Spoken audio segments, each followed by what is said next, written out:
Richard Greer here, CP Media. We've just finished the prize giving and I've just managed to corner Oska, get the media scrum going, and hey, you're done. Clicked it off. Yeah. How'd you get on? I'm still standing. And slightly smiling. Yeah. So talk us through your race. How'd you go?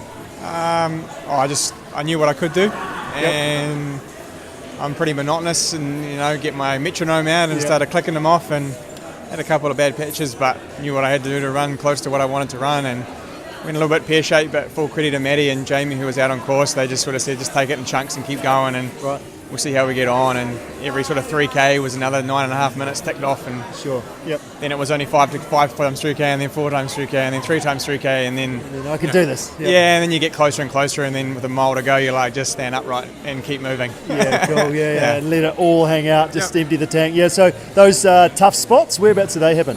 Definitely, like once we split off from the half marathon, and I was on my own. Out the top of the course. That was you would really have been with another couple of guys? How many? No, I was on my own from before that with the half? Yeah. Andy Good, my training partner, his half pace is similar to what I was trying to run, so I hung in there from for a bit, and once we got to 17K, she was all over, and just me and Matt and Jamie and Anastasia, they were just checking in on the bike, making sure I was okay, and we just kept rolling, and every kilometre was one less I had to run. One less time that you could actually just hang out and sit down. It must have been pretty good catching up with the families across the finish line as well, eh?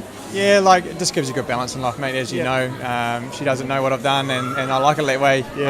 She's just excited to be here and have them outside Pomeroy's with 10K to go. It's like, all I got to do is run another half an hour, and then I'll get to see them at the end. So, brilliant. So in terms of some of those bad patches, how did you get through them? How did you do that mentally? I've got a little mantra, which is just breathe and swing your arms, relax. Breathe, swing your arms, relax. And what that was is just go back to making sure that I have a proper arm carriage, I'm swinging correctly, checking back in with myself, doing a couple of breathing exercises. Am I in control? I want to be here. It's my choice to be here. And sort of just work through those bits, and they come and go. As you know, you're out running as hard as you can for 2 hours, they're going to come and go. That's right. And they do go again. Yes. And then by the time you get to the last one, you're at the finish line. Yeah, exactly. And nutritionally, what did you do for that today?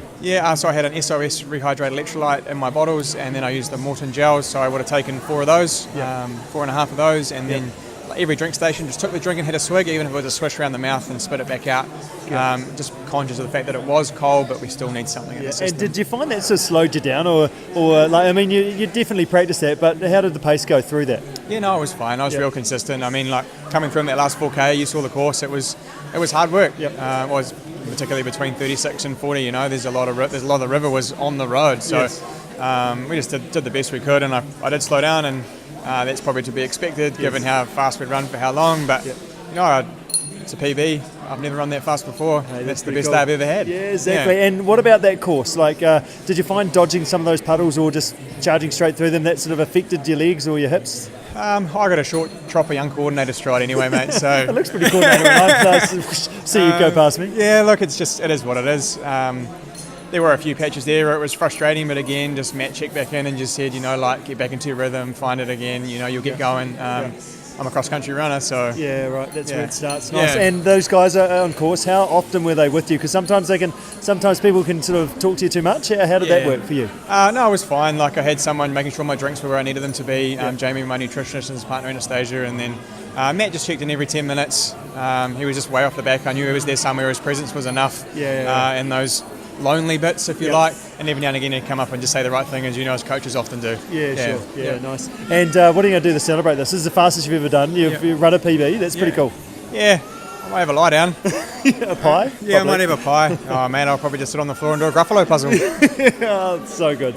Nice work. Well done. Stoked to be able to cheer you across the finish line, and great that you just gave it absolutely everything, and we could definitely see as you cross the finish line you did that. I'm spent. It was, the running community of Christchurch is very, very good to me, and if I can inspire them in some little way and show them that it can be done, and you can live here, you can have a full-time job, you can have a family, and that's what it's all about. Good job. Onwards and upwards. Good job, Oska. Well done. Thanks, go and relax and enjoy. I will. Cheers, Richard.